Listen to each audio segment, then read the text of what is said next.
Mimi nataka kumalizia, because I wanted to say this. One of the reasons that somebody is saying tumeenda is because when we were at Stone Earth, Your Excellency, and you are leading the resolutions of the Stone Earth on who is going to be a leader where, one of them is saying, wewe SG hauku to represent.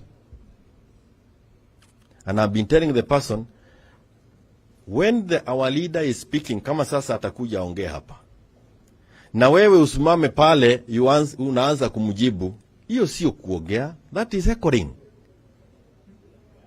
It is heckling. And it's a lack of decorum. You engage leadership in a structured and well-behaved manner. The issues he was heckling about, we had already talked about them in the leadership and agreed on how we were going to help going forward. But even when you heckle, you make things worse. So there will be very many excuses that will be thrown around. None of them will hold on the wall. We have, and you are leading the, but when you go out there looking for him and looking for photoshops, I don't know whether it is not very useful.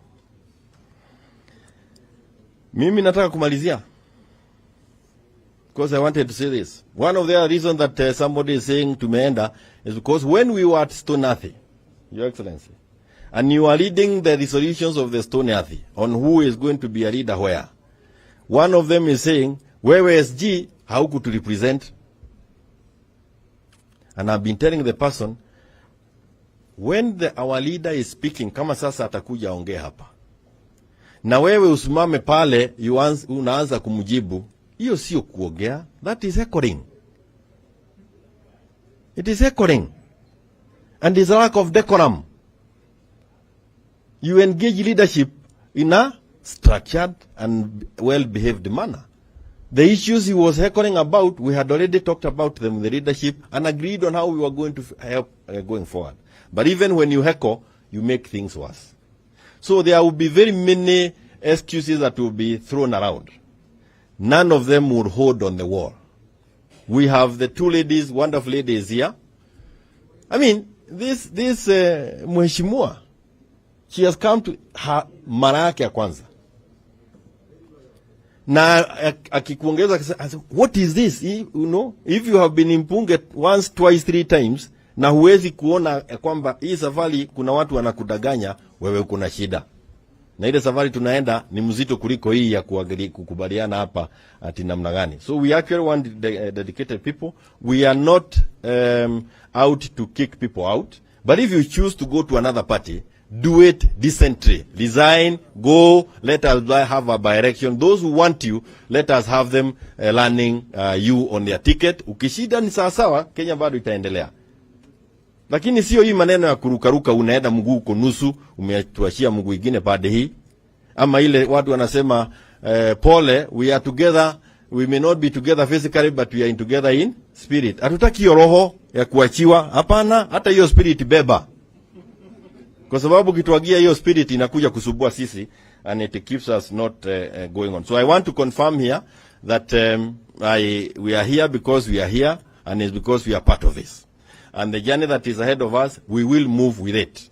We have, I know there will be other debates that we are going to have. I want to tell you the movement that we have of resisting a steal of our votes that was occasioned within Jubilee zones more than any other requires people, men and women of character, to keep going. This is another battle, just like the one that has been fought many times. Those days when when Baba was fighting, alikuwa na watu walikuwa naitwa akina Mwite, Imanyara, Robia, nani mwingine, Koigi, Matiba, hawako sasa. Ladies and gentlemen, tuko, we will fill that gap, and we do not need many. We do not need, we need the Wajiko. Na Wajiko wako kule chini, anapiga sufuria, ako na jaa. Kama wewe umeenda State House umechiba, wachana na wale ambao wako na jaa. We have not kicked anybody, we are still open. Lakini kama kuna mengine hatuwezi wacha, lakini tunaendelea. Asanteni sana and God bless you. Let me take this opportunity to welcome His Excellency Kalonzo Musyoka, the party leader, the party that has remained very steady. Haijayubayuba. They have resisted all the temptations. Thank you so much. Thank you. Thank you so much, Ndugu Jeremiah. Ndugu Raila Odinga, former Prime Minister and the coalition leader. Majority leaders who have been made to look like minority, Mheshimiwa Ndai, Mheshimiwa Mbui, and the teams in Parliament. Minority in the Senate, Senator Stuart Mazayo and Senator Ambua, and all the elected members of Parliament. I just want to take this opportunity to thank our presenter, Adam Zolo. I think he deserves a clap, a very big clap, because he spoke to us at a time when the world is in a spin, and where the weather, the wind bloweth. Sometimes you are reminded of some works of art, and those of you who are students of Shakespeare will perhaps, if you have read the book that I once did in Form 5 and I think in Form 6, Hamlet, by Shakespeare, where the chief character was contemplating all manner of things. And one of it was a soliloquy. He wanted to commit suicide. And he went something like this: to be or not to be? That is the question.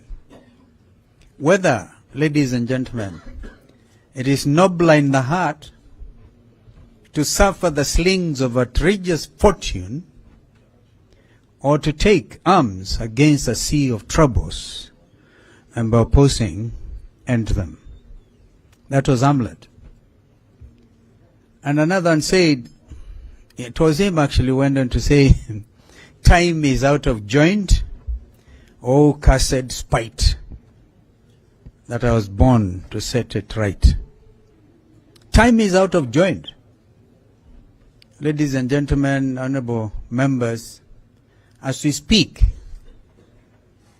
here at Manzoni, over 16,000 people have perished in a deadly earthquake. I think we should just stand. I feel in my heart we should just stand for a minute and remember the people of Syria and the people of Turkey, since unlike many other countries which are sending, we do remember, of course, acknowledge our brother is suffering that disability. I'm sure he's with us, Mheshimiwa Tim. Remember, when I say time is out of joint, remember seeing those children being pulled out of the rubble in Syria. And now the weather is not like in our case here.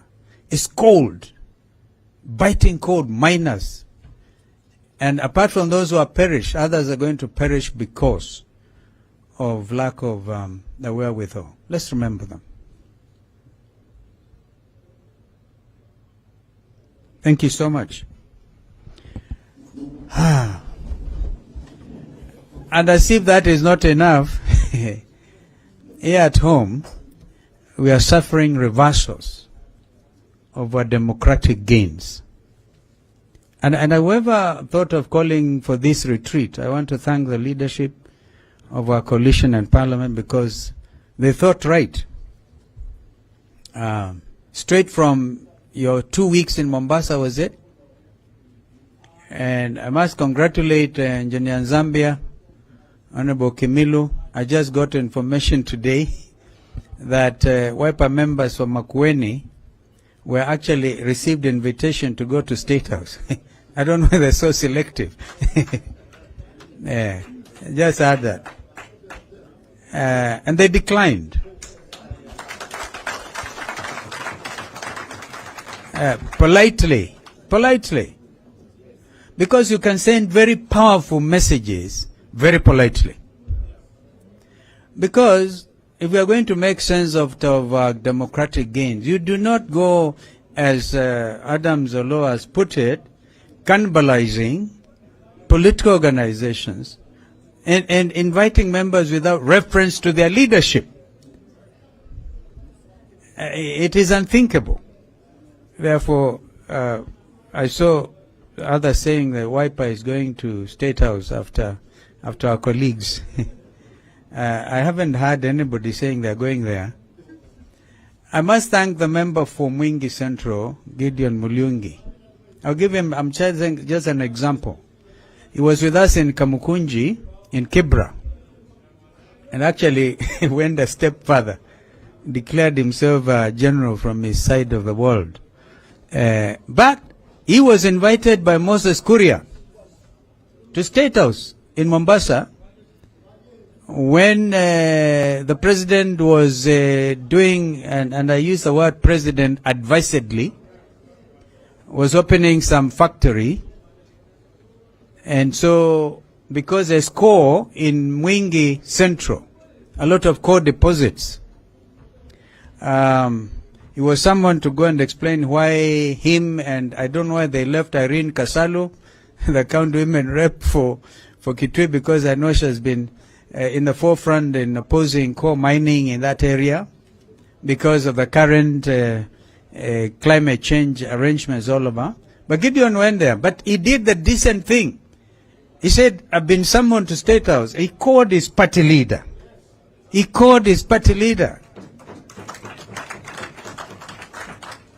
And I think that's the way to do it because of the urgency of the matter, and his committee was in Parliament.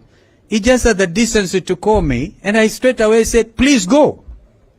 Because as Jeremiah said, if there are issues to do with your own constituency, you should feel free to do something.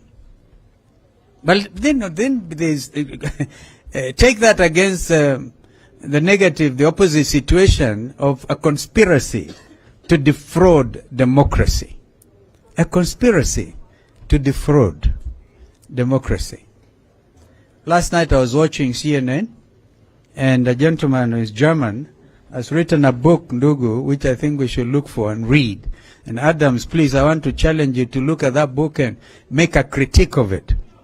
The title of the book is Democratic Capitalism by one Wolf.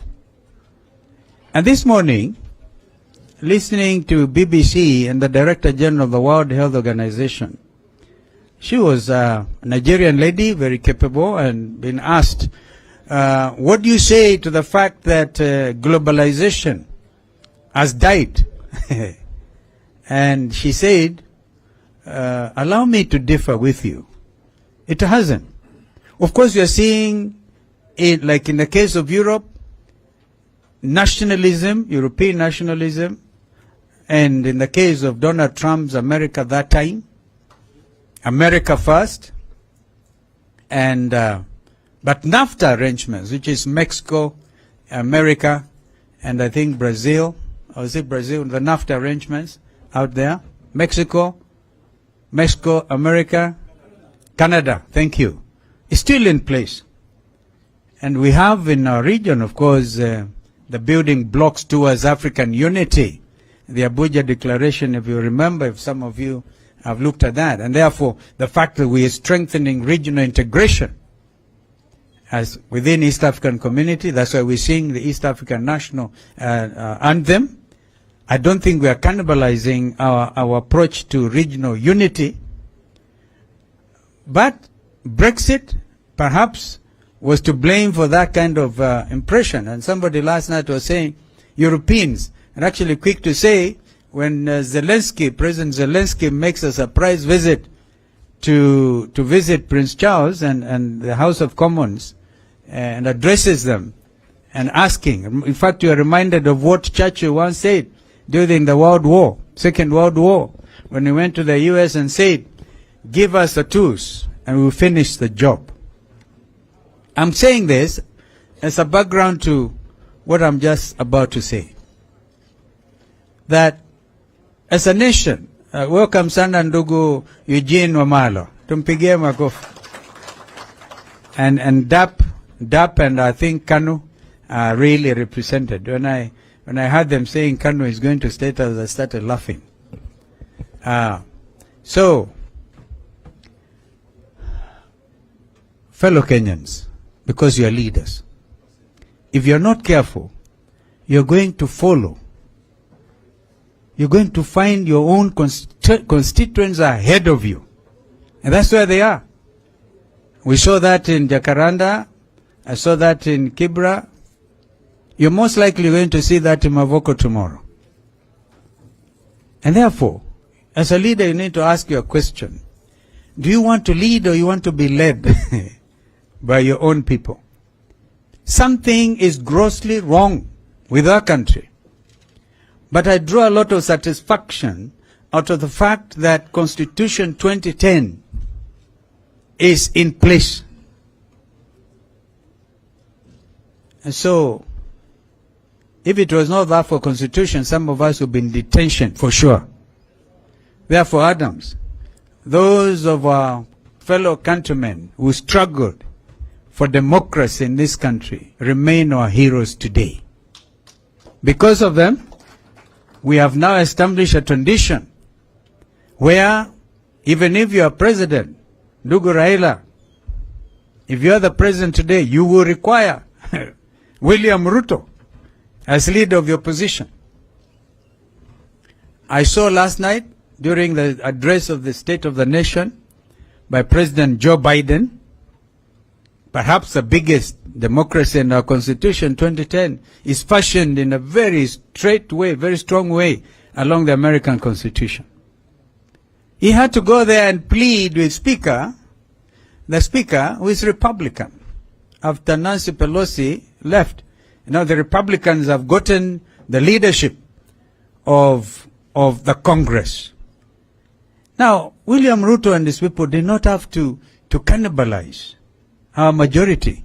He could still have come and say, let's have a bipartisan approach. Joe Biden was there. This is the country we are in now. You cannot cannibalize democracy in this country. It will not happen. Not under Constitution 2010. Therefore, I just want to encourage us to be very strong and very focused. Very strong and very focused. I heard one day say that even if you are left 50 of you or 2 or 1, I think it's Jeanette who said even if it's 1, you are still the majority. This is the minority. But this is a team. Ladies and gentlemen, I want to encourage all of us tomorrow to toke namna hii, tuende Mavoko, this will be a rally enough. Because as I told you, if you don't do that, if you don't decide in your own mind and your own spirit that you want to be part of the action, please do not blame your constituents when after 4 years or thereabouts, they throw you out. Do you think these people who went to State House today, the ones who went the other day, if there's an election to be called, would they really? Poor Jalango. In fact, I was looking for him. I'm still going to look for Jalango. Because he was here. We must also exercise tolerance. When somebody wants to say sorry, don't throw them out. I see that is a point of departure. I will not withdraw my remarks. I will not withdraw my remarks. But imagine the state of mind poor Jalango is in. Because Kibra now is his hostile ground. You know, you are supposed to enjoy your tour of duty as an MP for your constituency. Let me tell you, I must congratulate our brother Tim Wanyonyi, and I'll tell you why. His brother is Speaker of the National Assembly, but he is elected on an Odm ticket in Nairobi, and he's here, and he's not afraid. If anybody was to go to State House, surely Tim Wanyonyi should have been leading them. Because the speaker is there. my brother who forgot his struggling brother when we were eating tear gas with him and Tinga.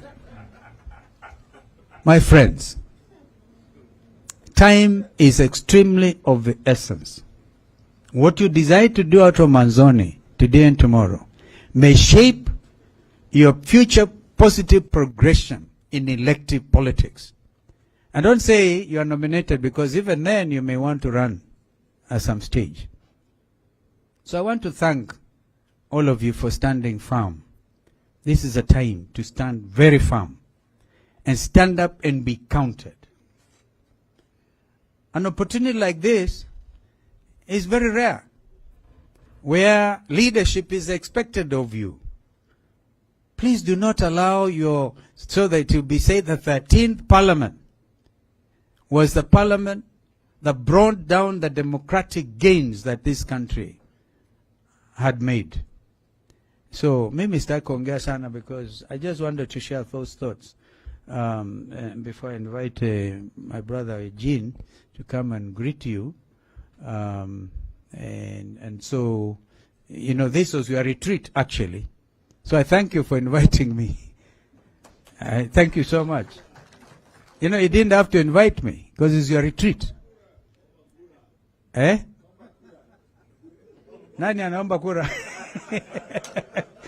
Kwani kura ni ya leo? I'm here to accompany Baba. Wacha hiyo mambo ingine. Sindio? Before we do that, we have some work to do. And that is to salvage our democracy. You're going to look at those figures. By the way, with all the noise that KK are capable of doing, do you remember I said they are Kenya Kwisha? With all the noise they're capable of making, none of them has contravened the findings of the whistleblower, because they're absolutely truthful. I like it, Adams. I like your sense of optimism when you think, when you said even the compromised judiciary will take judicial notice of the development, the political developments in this country. So, be there, be a champion. Be a champion. Let us really make sure this country is safe for the present generation and the generations to come. If we falter and go and eat ugali, or whatever it is, we will be counted on the wrong side of history. Some of us have decided to stand for what is in the best national interest of our country. And this time, we are called upon to stand firm and be a true buffalo soldier. Because if you are not, the alternative is you go home. Yeah, if you want to go home, mapema, start now. But I'm quite sure you now know, even in your heart, in your own mind and heart, I'm sure you remember, you can feel that all is not well with our country. And the people themselves are crying out. The confusion in the education sector, real confusion. People think high cost of living is global. No. But we had an opportunity when former President Uhuru had to negotiate tough with the IMF executive director, whatever the title is, to say, please allow, my people are going to perish. We want these subsidies in fuel, yeah, so that we at least can manage to get around. But for anybody to jump up and say, oh, it is a world problem. No, no, no. Therefore, stand and dig in for sovereignty of this nation, because it's a very important nation in the world. Even if you are to look at the biblical teachings and see what happened when and wherever, and then the spiritual dimensions of where we are, even the remnant of the church is beginning to stand up. What was the remnant of the church? Because the church stood compromised, are beginning to say, wait a minute, all seems to have gone wrong. Ladies and gentlemen, welcome Ndugu Eugene Wamalwa.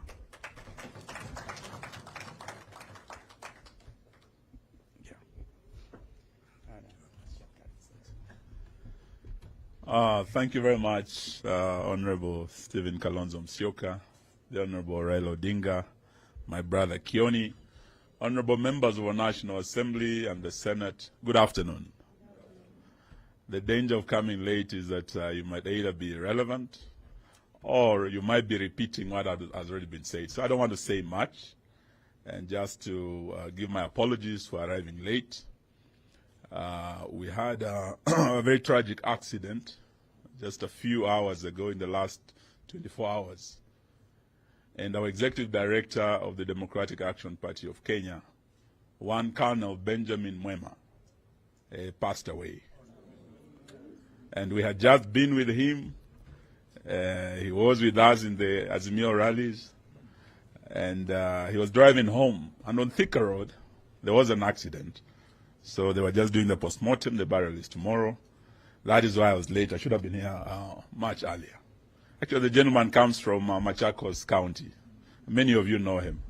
So that is why we were delayed. And I just wanted to say one or two things. As you resume, because we know that after this retreat, you'll be going to Parliament, there are a few things that are coming before you.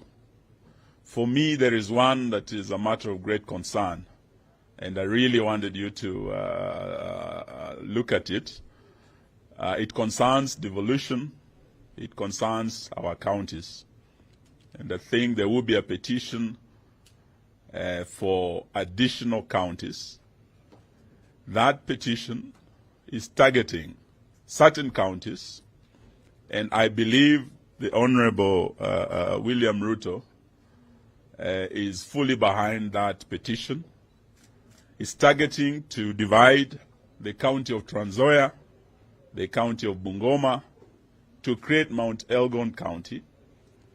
It's also targeting Busia County to create Teso County. It's also targeting Migori County to create a new Kuria County. They are all within their rights to bring these petitions.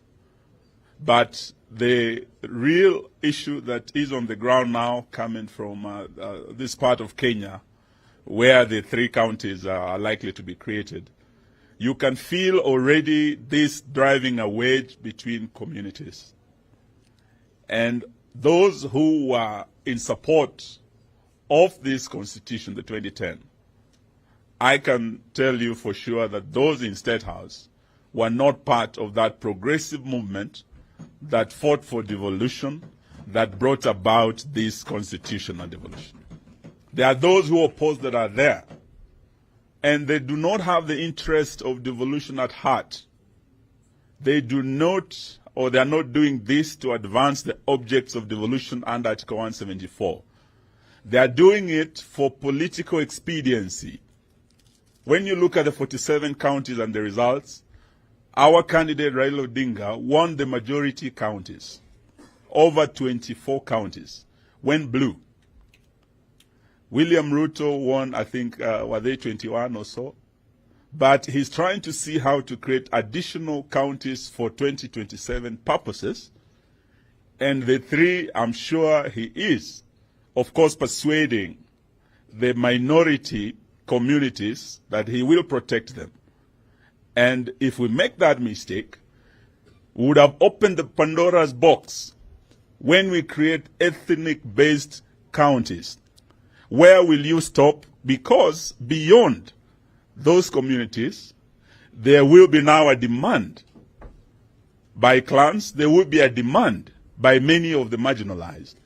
It cannot be good for our national cohesion. Please apply your minds to that. And if he's saying already they are unable to actually pay the 47 counties that are here, they have been unable.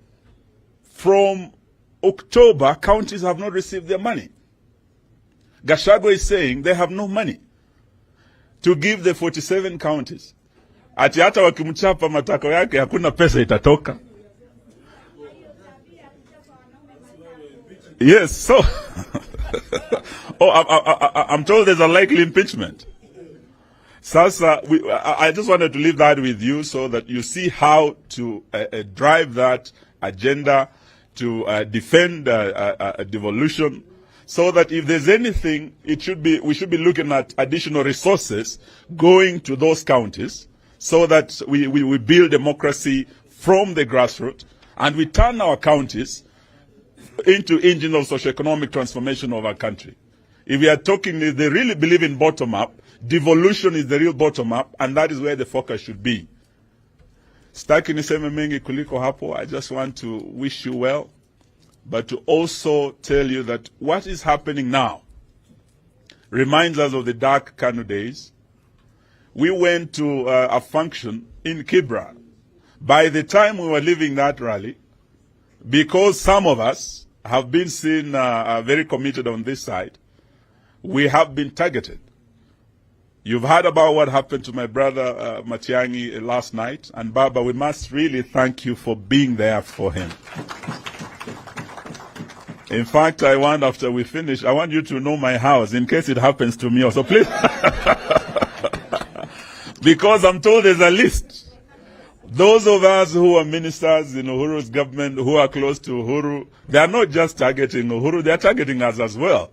Maybe you might not know this, Baba, but having been a defense minister, I had about 4 security officers. 3 were with the drone. But the day I was seen in Kibra, the next day, the only remaining police officer assigned to me was also with the drone. As we speak, there is the attempt to intimidate. You are the voices of the people. If you don't speak out, the dark days are upon us. In fact, what we are seeing is like, those of you who are students of European history, are like the days of the reign of terror by the Jacobins. So what we have in Kenya today, if you don't come out to fight this illegitimate regime, the reign of terror by the Kenya Kwanza Jacobins is upon us. Please, fight for the people. Asanteni na Mungu awabariki. May I now have the pleasure of inviting the People's President, Jacomo mwenyewe aongee na sisi.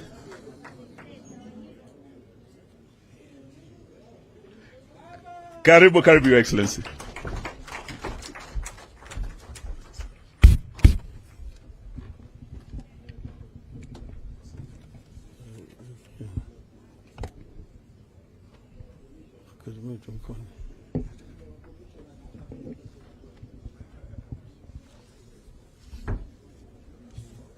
Thank you. You may be seated. The reason I'm asking you to sit down is because I want to ask you to stand up for 1 minute to observe a silence in honor of the late Minister for Education, Mr. Professor Magoha.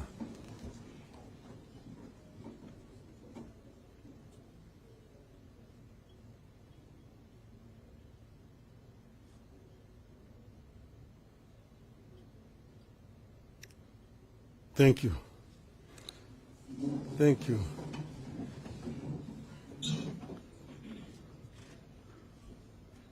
Wajumbe wa Azimio, hamjambo? Hamjambo tena? Azimio? Azimio? Azimio? Asanteni sana. I am very delighted to have opportunity to talk to our members of parliament at this moment in time. Now, I have some notes which I put together that I want to refer to first, and then after that I'm going to talk to you from my heart. But I was saying here that we meet at a strange time in the country. It's also a trying time. At the start of this regime, we did not only warn about its illegitimacy, we also warned that there's real risk of the country going back to the old order. The old gains we have made over the years completely rolled back. It has come too soon. Kenya is clearly on the path to the past. So when people talk of crisis, the crisis is not in Azimio or in this meeting. The crisis is out there with the legitimate Kenya Kwanza regime and the heavy yoke the regime is putting on the people of Kenya. We are therefore to consolidate our resolve to fight for the people of Kenya. We have a choice that we have to make going into the coming weeks and months. On the one hand, we are told elections are over and we should accept the outcome and move on. On the other hand, some of us believe the elections may be over, but there remain serious wrongs to be made right if future elections have to have any meaning and purpose. We choose to fight, and I want to believe that in you here, I see warriors ready for the battle ahead.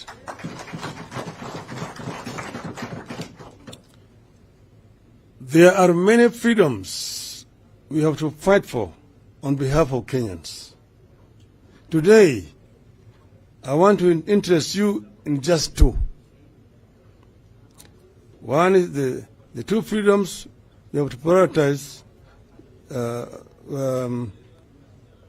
These the two are the ones which we want to prioritize in this period.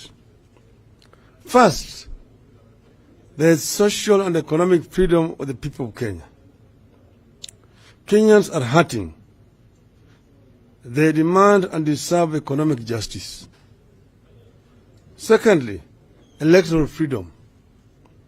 The electoral justice that will ensure the votes the people of Kenya cast during elections are counted and are respected. We believe that social and economic justice goes hand in hand with the struggle for electoral justice. They care about statistics. How much money has been collected in taxes? How much loan the people have taken? The percentage at which the economy is growing. Illegitimate regimes don't realize that behind those statistics, there are real human beings bearing a yoke they do not deserve and cannot survive. That is where we are today with Kenya Kwanza. It is about statistics, not the people. Kenyans deserve a government that understands that the people are hungry and angry, that people need jobs, that people need wage increases to be able to live with dignity, that people need better prospects for the future. Kenyans want and deserve to live well and eat well. They want good and well-paying jobs, and they want their salaries to be constantly adjusted above the inflation. I know no nation in history that has ever put up with such a huge tax burden as Kenyans are bearing today and survived. Kenyans now work for taxes. Tax now comprises close to half of the prices of goods our people buy. And I give an example. Today, if you pay 100 shillings for water, 70 shillings of that money is tax. Kenyans need justice on taxation front, and we're the only people to take up this battle. We must force an end to taxation policies that place heavier tax burden on the middle class and the extreme poor, while those to the administration easily avoid taxes and are reimbursed their proceeds through proceeds of crime. We must lead Kenyans to demand social and economic justice predicated on access to jobs, a fair minimum wage, a free education for all our children, in addition to abolition of punitive taxes. The country is crying for social programs that can lift the people from poverty.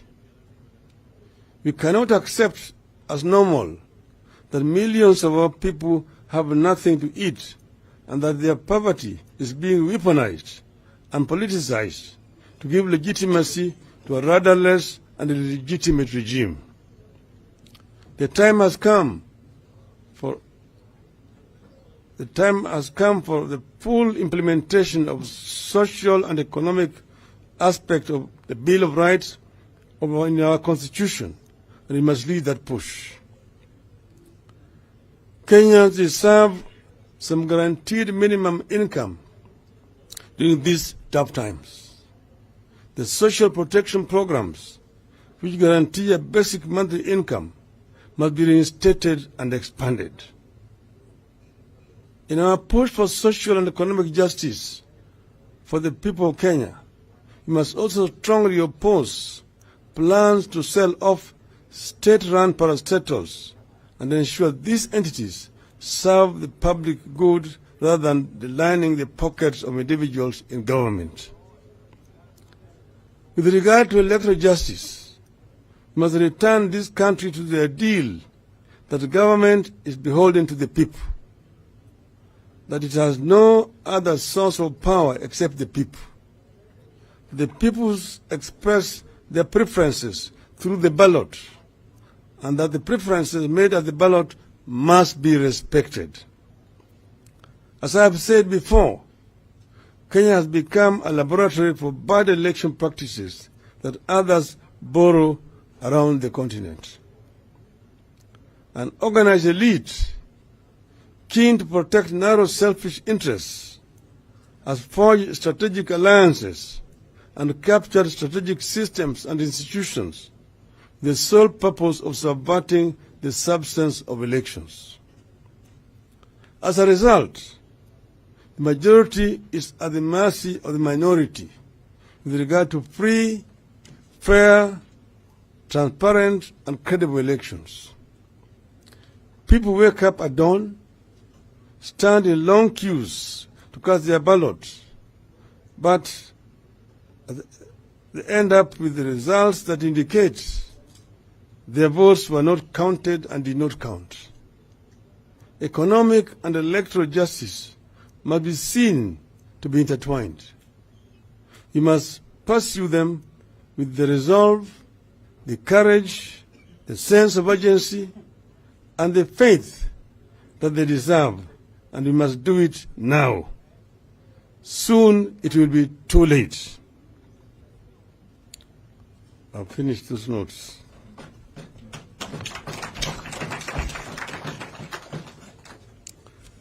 Then now, I want to now add a few points. First of all, what Professor Adam Solo mentioned to you people, and also what my other three brothers here have talked about. One, I want to begin to tell you here that nobody has asked for, and there will be no handshake. They've kept on talking wherever they go, oh, these people are doing this because they want to be called for handshake and so on. You have not asked anybody for handshake, and we don't want any handshake. What we are talking about is we are doing this in the interest of this country. In the last elections, we negotiated with Honorable Uhuru Kenyatta, and what we agreed on was put in a memorandum of understanding, which we made public on the day of the handshake. And that is what informed the decision to set up a task force which came up with the BBI. That was the basis of the handshake. We then, as the opposition, never had any position in government. We did not even appoint a CS, not even a minister. So there's been a propaganda which has been spread by this team of Kenya Kwisha that we were responsible for the problems within Jubilee government. We never had a say in the Jubilee government. We never had anybody appointed even as a head of parastatal in the Jubilee government. Not even a permanent secretary in the Jubilee government. You have never had. They are the ones who are in government, the ones who are living there, earning a salary, having protection of security and so on, and yet they come out to the government and saying that the government had failed. If it failed, they were part and parcel of that failure, not us. Now, those who have spoken before have given you historical background to political development in our country from independence to where we are. We had a multi-party system at independence. We had KANU and KADU and APP. Eventually, KADU and APP dissolved and joined KANU. They all joined KANU without having to go for any by-elections. They just walked across the aisle from one side to the other side. But later on, when there was now internal contradictions within KANU, then they came up with a constitutional amendment that required that if you left the party that sponsored you into parliament and you resign from that party, then you have to go back for a by-election, a re-election, seek the mandate. That existed at the period when they had the KPU. Then, after KPU was banned, we had now a de facto one-party state, de facto, from 1969 to 1982, when they came up with another amendment that made the country now a de jure single party. Now you either are a member of just KANU, that's the only when you can be elected. And if you were suspended or expelled from the party, you automatically lost your parliamentary seat. And by-election was held in your constituency. That went on until we put pressure for repeal of Section 2A and allowing for formation of other political parties, which we achieved in 1991. After that, we had the first multi-party elections in 1992. And then we went into parliament. We had KANU, Ford Kenya, Ford Asili, and the DP. We had also Kenya Social Congress of the late George Anyona. After the swearing in, the swearing in and the election of the Speaker, before Parliament was officially inaugurated by the President, some members defected. One from Port Kenya, one from the DP. And this now occasioned a by-election. They were defecting to the ruling party, to KANU. But the requirement is that if you defect from the party that sponsored you in the parliament, you have to go for a by-election. And we have by-elections in Migori and in Bonchari. Later on we had by-elections in Lugari, when Apili Wawire, the MP, then defected. There was also a by-election in Hamisi, when the Member of Parliament, the late Mr. Haniri, defected. Later on we had by-elections in Ikolomani, in Lurambi, in Shinyalu, when members there defected. We had also by-elections in Diwa and Nyatiki constituency. Each time a member of parliament left the party that sponsored them to parliament, they had to resign and go and seek fresh mandate. That was the rule. I myself resigned from the party that had sponsored me into elections, Ford Kenya, when we disagreed irreparably with the leadership. I resigned and went and sought a fresh mandate from the people of Lang'at. And I was re-elected. This was the situation during all that period of time until now we came to 2010 Constitution. The 2010 Constitution now created a presidential system of government. But all the same, it says clearly that Kenya is a multi-party democracy. Kenya is a multi-party democracy. A multi-party democracy, mature multi-party democracies, there's nothing like defection. US, you see a situation like the last time, there was only one member difference between the Republicans and the Democrats. But the situation where a member of a Democrat would defect to go and join Republicans is unthinkable. There are very few cases in history. It will not work. In the UK, it's unthinkable that a member of the Labour Party will defect and join the Tories.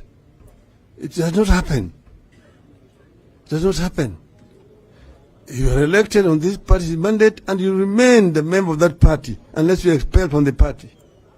Remain a member of the party. In the German parliament, the same. You are a Christian Democrat, a Christian Socialist, you are a Social Democrat, and so on and so forth. This is the direction we must go in this country. We have had coalitions, a pre-election coalition because of the presidential nature of our system here. But you are elected as a member of a party which is a member of a coalition. A member of a party which is a member of the coalition, the party should not actually resign, it should not leave the coalition. That because as you're going to the people, you are going with a mandate, you are going with the manifesto of the coalition. And you are being elected on the basis of the manifesto of that party. It is very cheap and principled for a political party to say, after the elections, you're now resigning and now going to join another coalition, the one actually you ran against. That is political prostitution. No basis at all. On what basis did UDM resign from Azimio to go the other side? Even before the speaker had been elected, even before members had been sworn in. What was it that was now more attractive in Kenya Kwanza than in Azimio? Merely because of political expediency. Political prostitution is something that must stand condemned by all civilized Kenyans. Then now the so-called Kenya Kwanza is being proud that they are majority. It's an artificial majority because the people they have here have not gone to ask the people who elected them whether they want to go to Kenya Kwanza. They are going there, they're going and voting with the people against whom their own elected voted. They were elected against those people. So now Mr. Ruto is enjoying an artificial majority which does not deserve. And therefore we do not respect any laws that are passed by that artificial majority. Now you come to voting in Parliament. You see what Kenya Kwanza is trying to do is to abuse the so-called artificial majority to change the laws of the country, very fundamental laws. You have a situation where you find that I don't want to call him president, the head of the executive, is writing to the speaker for the speaker to initiate a legislation that will end up with creating a position of a leader of official opposition. Now, ordinarily, first, the president cannot initiate a constitutional amendment. That was even the ruling of the Supreme Court. Secondly, the speaker does not originate legislation. The Speaker sits there and waits for laws to be brought, the bills to be brought to him. Usually, if the government wants any legislation, first there must be a cabinet memorandum. That matter is discussed in the cabinet. The cabinet then approves it. It goes to the Attorney General, who then now complete the bill. The draft bill which has passed by the cabinet is then given to the leader majority, who now comes and tables it before the House. That is how the civilized parliament work. So this law, which is supposed to be initiated by the president through the speaker, is null ab initio, null and void, and should not be accepted by parliament. And our advice is that our members of parliament should not accept to deliberate the legislation. The other one is saying that these members who have defected from Azimio coalition need to resign their positions and go. Then secondly, you see a new dangerous phenomenon developing, that members of parliament are approaching the executive supposedly for development in their constituencies. Under our current constitutional dispensation, the resources are being actually allocated by parliament. Parliament is the one that the executive comes with a budget proposal to parliament. Parliament looks at those budget proposals and then agrees on how to allocate resources. So the days when members of parliament used to go and see Mtukufu Rais Nyayo, ati ulituahidia sisi utaleta mradi ya maji hapa, utajenga local housing hii hapa, barabara hii itatengenezwa, kwenda piga magoti chini kwa rais alete maendeleo. Imekwisha. That era is gone. You don't need. If you want to go and see Mr. President as a person of in State House, go. But if you want to go and talk about issues that affect the party, then you must be given permission by the party before you go to see the president. What you see, these people must be seen for what they are, traitors in the cause of a revolution. We are in the course of a very serious issue. What we have through here is the course to bring the people of Kenya at the center of development of our country, and also to get electoral justice. They have said these people are not fair losers. But I want to tell you, and they're saying, oh, Baba had allowed people to go and meet with the president here and there. Now he's saying he does not recognize the government. No, what I've said, I never said that I was recognizing the government even at that time. But that was a time also before the whistleblower came out with a glaring evidence, which we also had ourselves. That evidence was available to us. But the whistleblower came out as an insider and came out with irrefutable evidence of the rigging of the elections.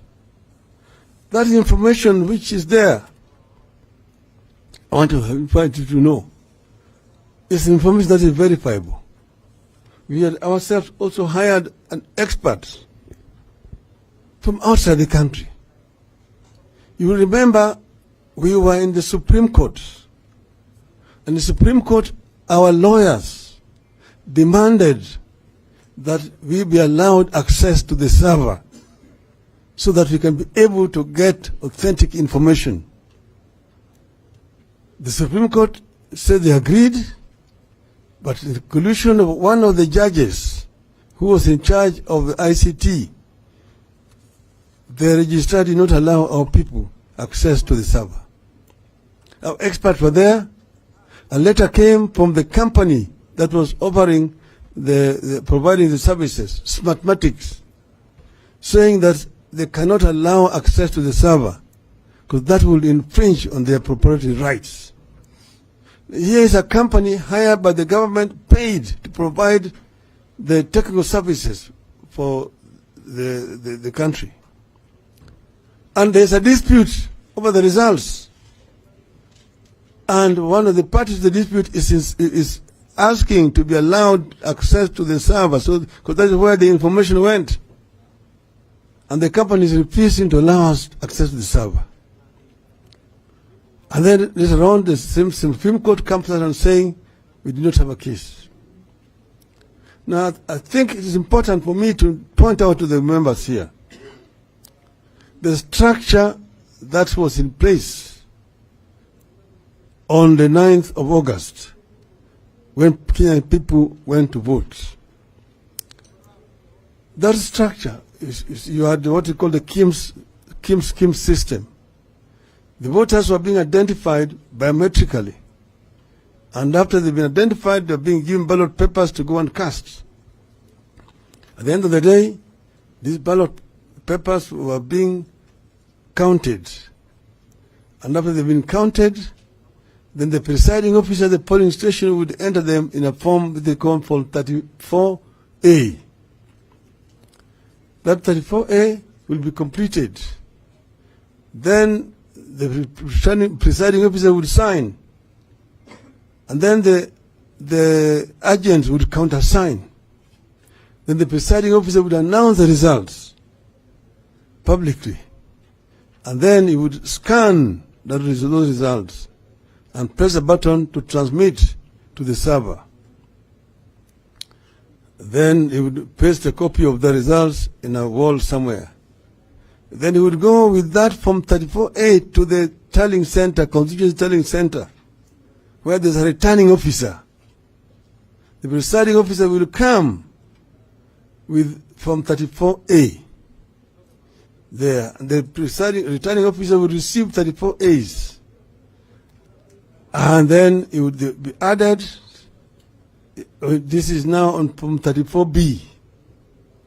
They will be added, and after they will be added, you will sign with this ID number, telephone number. Then the agent of the parties will countersign. Then he will stamp the IB stamp. Then he will announce the results. And then he would again scan and transmit. Those are the results which are authentic. Now, the information available in the whistleblower's report there has authentic original results from 245 constituencies.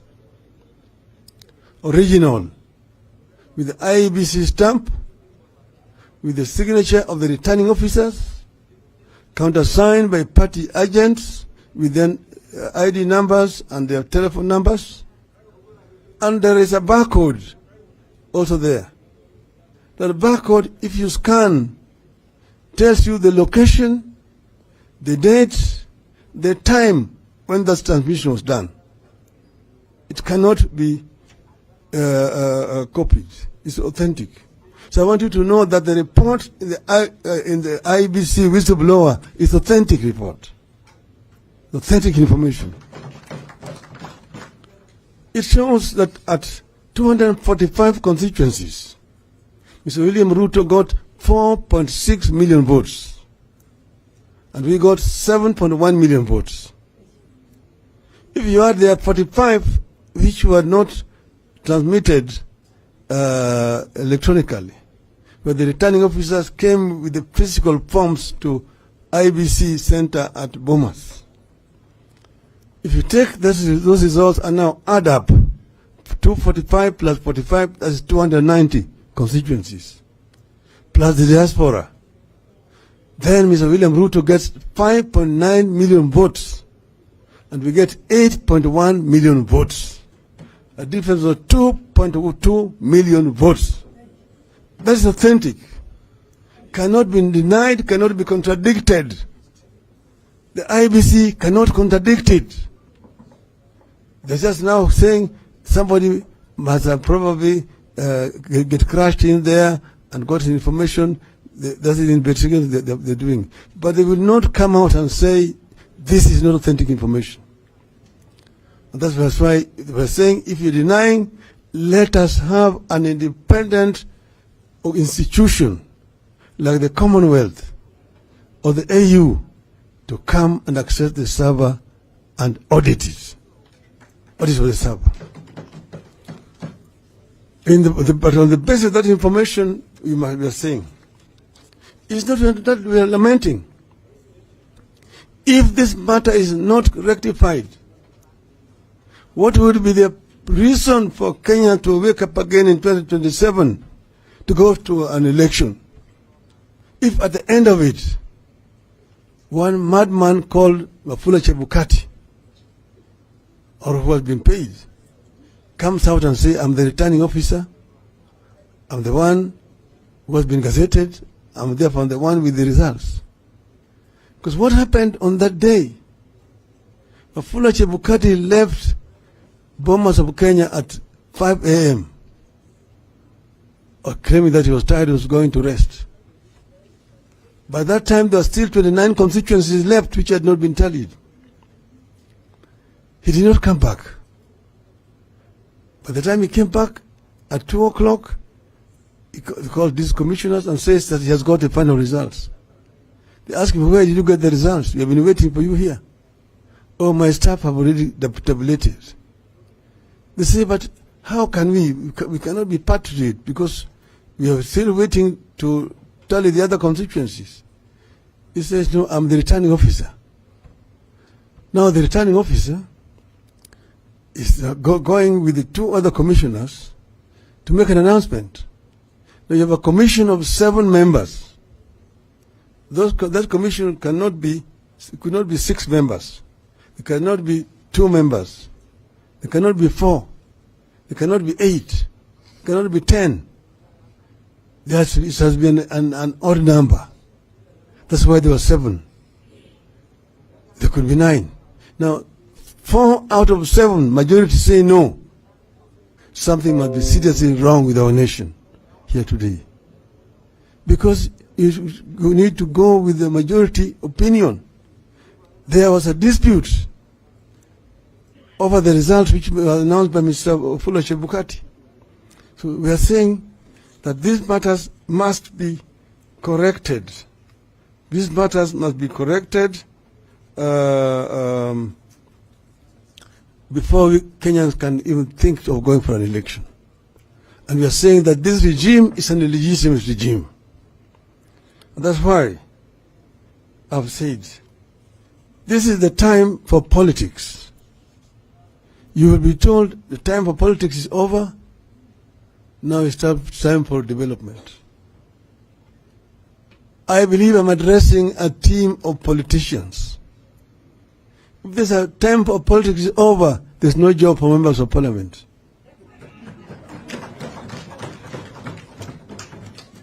Because that is what you're doing, that's what you're paid for. You're politicians. That's why you're in parliament. And politics and development are intertwined. Politics and development are intertwined like 2 mating dogs.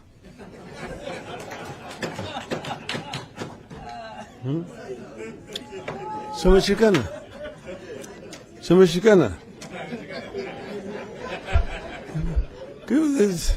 This is what you're paid for. You're paid to politic. You're paid to politic. You cannot, if the time for politics is over, then close parliament and let the bureaucrats continue doing the development. The work of politicians is to politic, and politics is development.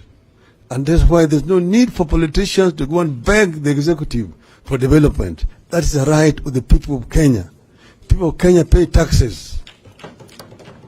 They pay taxes, and that's why it should not be like as if it is a generosity of the president that you're going to get roads.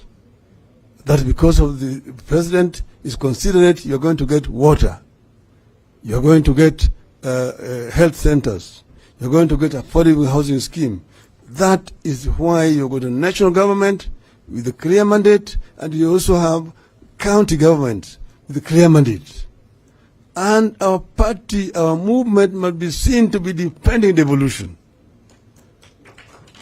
Devolution is an outcome of a very lengthy process, And there are very many people who opposed devolution. They didn't want it. So we must insist. These people had said that they are going to go to 35%. Now they're not even able to give 15%. So Parliament, both Senate and the National Assembly, must stand up and defend the county government. They say they're wanting 480 billion. That is what the minimum 425 billion. That must be given, because that is what has also been approved by the commission. So therefore, want to finish by saying we are having barazas with the people, consultative barazas, people's barazas, which will help us to actually articulate the views of the people. We must have this, we must continue to have these barazas. These barazas will help us to sensitize our people of their democratic rights, which has been stolen. These people know that they stole elections, and they want to rule you as if they won elections. And they want to turn this country into a single-party dictatorship. So the parties will have no voice in parliament. And they are trying to use money and so on to woo our people into their side. So let's go to the people. The power to the people. So we are going to have these consultative meetings, and they're not going to last very long. But we must have them. Tomorrow we are going to be in Maboko Declaration. On Sunday, we are going to be in Busia. On Monday, we will be in Kisii. Then, on Friday or Saturday, we are going to be in Narok. That we've already agreed with Olekina there. So these are Azimio barazas, consultation with the people of Kenya. And I invite all our members who are available to come there and show the face of Azimio. Azimio must bring the change that this country very badly requires. This is the mission. This is the responsibility of our people. And this is what I am actually delivering back to you people. I'm throwing a challenge. Stand up and be counted on this right side of history in our country. Thank you. Azimio. Azimio. Azimio. Azimio.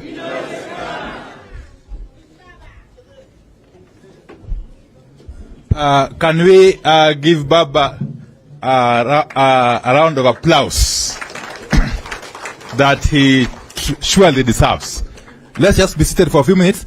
Just 1 minute. Kidogo tu, Honorable Wanjala. Just 1 second. Some housekeeping issues. We are doing well so far. And as you know, we are here until tomorrow. Okay? But we don't intend to have this program running into the night. We shall finish it before the nightfall. Definitely. Then we proceed for a cocktail dinner. Now, let me introduce our next presenters who will be coming in after lunch, because we are breaking for lunch shortly. That is, but of course, they'll be introduced in more detail by the session chairs. Professor Gitile Naituli of Multimedia University, he has just arrived. Of course, we had Dr. Haman Manyora in the house. I haven't seen him here. Okay. He'll also be coming in after lunch. So I'll be suggesting, therefore, that the Q&A sessions for the three thematic areas be consolidated. Okay? After the two remaining presentations. And then we merge it with the plenary session. A short plenary session before we wrap up. But we'll be given enough time to air your views. We want this to be as interactive as possible. That when we leave here tomorrow, having come up with our solutions, we can only have them implemented without any obstacle. So without further ado, therefore, if you may allow me, would I be in order if I suggest that we proceed for lunch? But we shall pray first for the lunch. But before we pray for lunch, could we hear what is burning from Honorable Wanjala? What is it?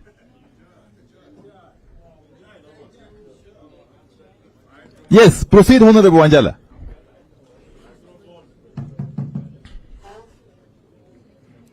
Thank you, Mheshimiwa. Your Excellency, the former Prime Minister. You have explained to us, and some of us, we have been in this struggle right from 1992. And we are bleeding in our hearts. And the other day, I saw the